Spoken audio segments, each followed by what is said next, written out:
ਠੀਕ ਹੋ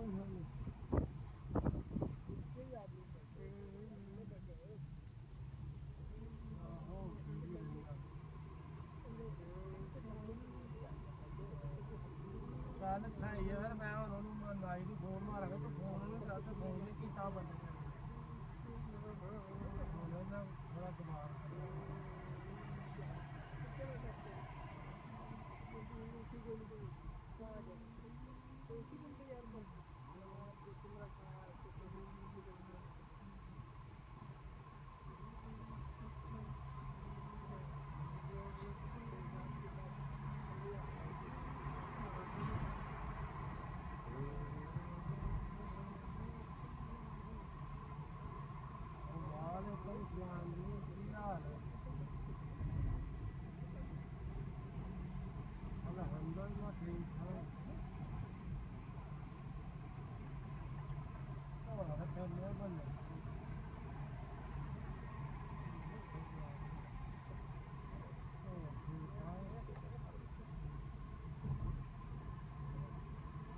ਰਾਤੀ ਫੋਨ ਵੀ ਤੇਰੇ ਨੇ ਮੈਂ ਵਿਆਹ ਕਰਨ ਕੀਤਾ ਕਿ ਉਹਨੇ ਨੰਬਰ ਤੇਰੇ ਕੋਲ ਲਿਆ ਕੀਤਾ ਕਿ ਉਹਨੇ ਨਾਂ ਸਾਂ ਵੀ ਲਿਆ ਤੇ ਕੀ